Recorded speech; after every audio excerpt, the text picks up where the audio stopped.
Oke, assalamualaikum warahmatullahi wabarakatuh. Waalaikumsalam warahmatullahi wabarakatuh. Oke, anak-anak gimana kabarnya hari ini ya? Ya. Sudah sarapan belum tadi pagi? Sudah. Belum sarapan? Angkat tangan coba. Saya.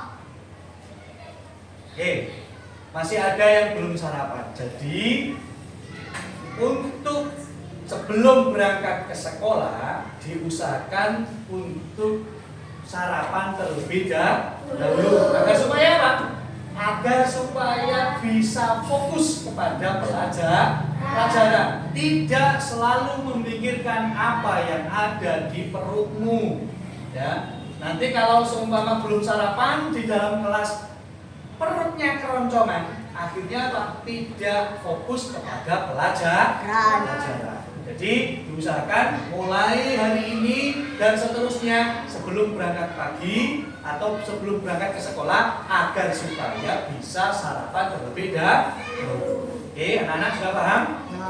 Nah, anak-anak untuk hari ini sebelum pelajaran dimulai, saya tunjuk untuk yang memimpin doa. Silakan Ananda Sakila untuk maju ke depan memimpin doa.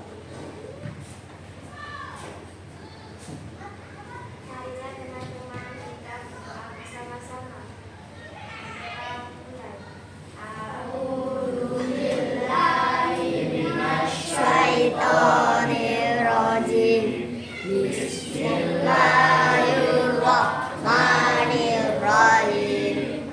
Rabbil zidni ilma warzuqni fahma. Amin ya rabbal alamin. Oke, terima kasih Sakila. Mudah-mudahan setelah kita berdoa tadi, apa yang kita pelajari nanti bisa bermanfaat bagi kita semuanya. Amin ya rabbal Alamin. Oke anak-anak, sebelum pembelajaran kita mulai, ya, masih ingat nggak apa yang dijelaskan Pak Asin minggu kemarin? Tentang apa? Masih ingat nggak? Lupa Pak. Lupa? Minggu kemarin kita sudah membahas tentang bagaimana cara membaca Al-Quran surat Al-A'la dengan baik dan benar. Bagaimana kita memahami surat Al-A'la dengan baik dan benar.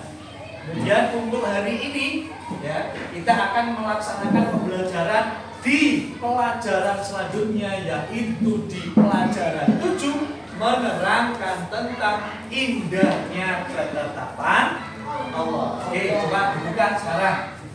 Pelajaran ke-7. Halaman berapa? Pelajaran ke-7 halaman berapa? 100 berapa? 101 Pak. 123. Indahnya ketetapan Allah. Oke. Sudah dibuka semuanya? Indahnya ketetapan Allah itu di kitab, ya, menerangkan tentang qada dan qadar. Oke, qada dan qadar itu termasuk dari bagian rukun iman yang nomor berapa? Rukun iman yang nomor 6. Coba kita sebutkan semuanya. Rukun iman ada berapa? Rukun iman ada berapa? Nah, yang pertama, rukun iman yang pertama adalah iman kepada Allah. Yang kedua, iman kepada malaikat. Yang ketiga, iman kepada kitab-kitab Allah. Yang keempat, iman kepada rasul-rasul Allah. Yang kelima, iman kepada hari kiamat. Yang terakhir yang kita bahas sekarang adalah iman kepada qada dan qadar. Oke, sudah bisa paham? Sudah hafal semuanya rukun iman? Ya, oke. Kemudian rukun iman yang keenam yaitu iman kepada qada dan qadar.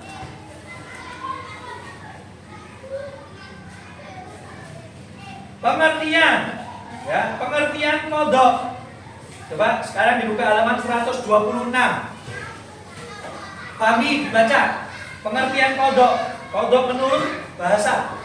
Kodok merupakan menurut bahasa berarti hukum, ketentuan, ketetapan, kebijakan, pemberitahuan dan penciptaan. Sedangkan menurut istilah, kodok merupakan ketentuan atau ketetapan Allah Subhanahu wa Ta'ala terhadap makhluknya sejak zaman azali.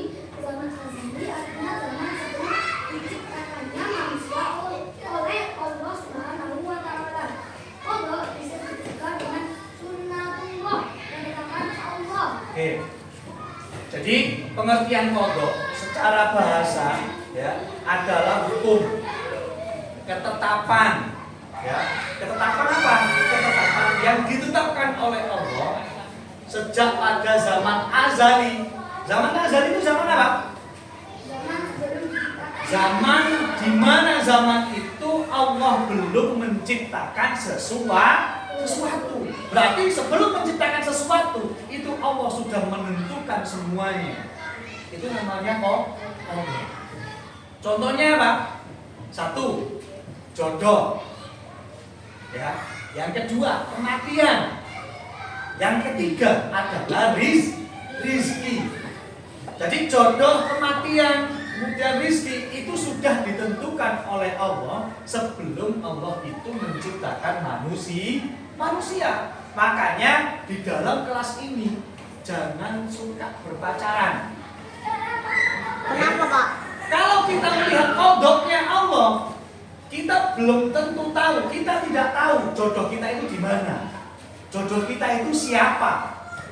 Ya, bisa jadi jodoh kita itu satu kelas di sini.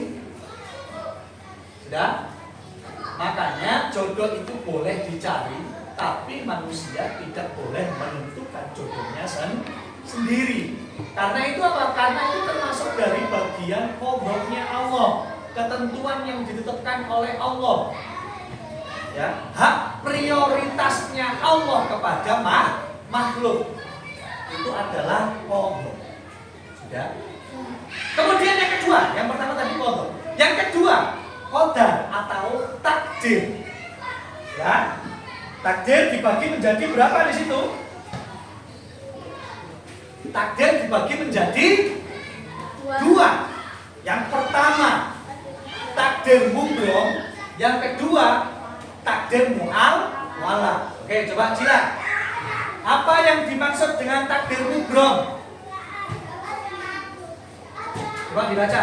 Kata mubrom halaman 128. Yang pertama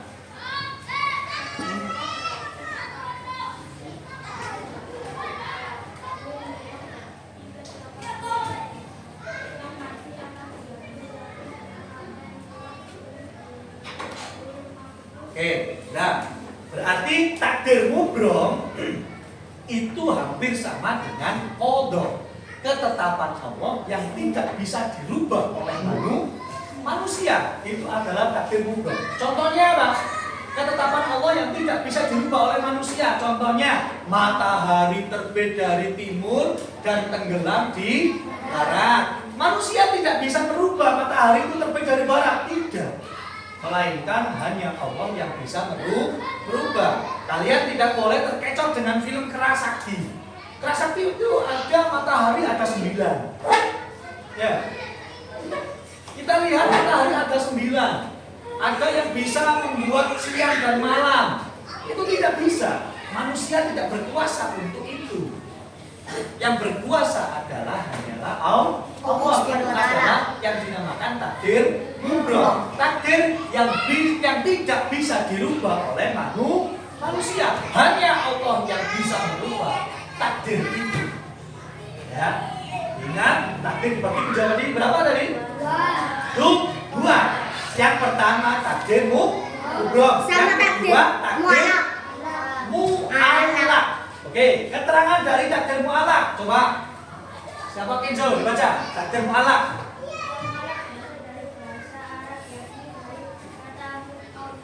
Mu'allaqun.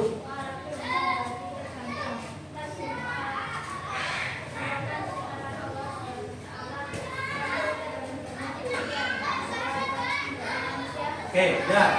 Jadi takdir mu'allaq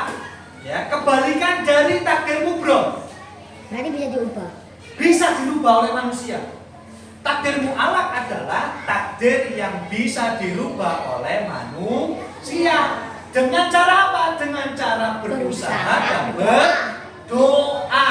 Contoh, bodoh menjadi pintar. Ya. Kemudian jelek menjadi cantik atau ganteng.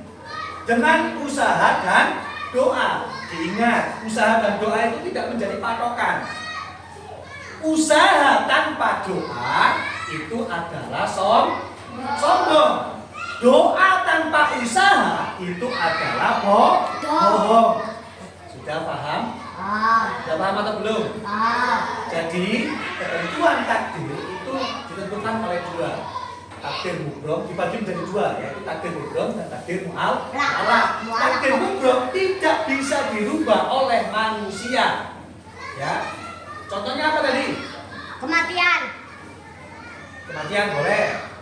Matahari terbit dari timur ke barat. Pasang surutnya air laut. Manusia bisa tidak mengatur pasang surutnya air laut? Tidak bisa. Tidak bisa.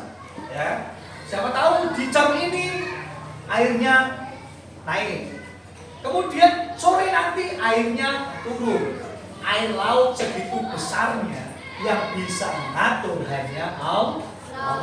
Itu yang pertama, takdir mu'allaq. Kemudian yang kedua, takdir mu'allaq. Takdir yang bisa dirubah oleh manusia dengan cara usaha dan doa. Contohnya, bodoh menjadi pintar. Anak ini bisa menjadi pintar yang asalnya bodoh atas dasar usaha dia. Dan doa. Oke, sudah paham? Usahanya dia belajar agar supaya menjadi pintar. Jelek menjadi cantik atau ganteng. Zaman sekarang ada skincare yang cewek dan cowok bisa menjadi glowing. Jangan suka menipu dengan menggunakan filter HP. Oke? Fotonya pakai filter. Aslinya burik. Hitam dan lain sebagainya, ketok meripat ketok, ambil untu nih, ya. Kemudian di filter HP menjadi putih dan lain sebagainya. Itu adalah menipu. Kalau kita bisa menipu dengan elegan, lakukan. Apa itu? Dengan cara perawatan dan perawatan itu namanya usaha. Oke, anak sudah paham? Sudah paham atau belum? Ada pertanyaan? Sudah jelas semuanya? Oke, kalau sudah jelas, Masin akan membagi kelompok, ya. Nanti kelompoknya saya kasih tugas di rumah. Tugasnya adalah mencari contoh mana takdir mu'allaq dan mana takdir mubrom dan mana yang dikatakan qadar. Oke? Satu kelompoknya 3 anak. Oke? Nanti kalau ada lebihan, terserah nanti masuknya di mana. Oke? Sesuai bangkunya, urutnya bangku. Oke? Herbert, Kenzo, Niko, dan Restu kelompok pertama. Fahmi, Niko, Daud, dan Ragil Saputra kelompok 2. Rani, Alia, Eca, dan Safia kelompok 3. Farah, Cila, dan Rahma, kemudian Syakila kelompok 4. Untuk Yona dan Siska. Yona masuk kelompoknya Rani, Siska masuk kelompoknya Cila. Oke, tugasnya adalah mencari contoh dari apa? Mencari dari contoh kodok, takdir mu'allaq dan takdir mubrom. Ada pertanyaan? Tidak? Ada pertanyaan enggak? Tidak. Kalau tidak ada pertanyaan, saya anggap sudah paham dan nanti mudah-mudahan bisa kita aplikasikan kepada kehidupan sehari-hari. Kalau tidak ada pertanyaan, saya cukupkan untuk pembelajaran hari ini. Kita baca Alhamdulillah bersama-sama, kemudian kita tutup. Alhamdulillahirabbil alamin. Oke, saya cukupkan. Akhirul kalam. Assalamualaikum warahmatullahi wabarakatuh.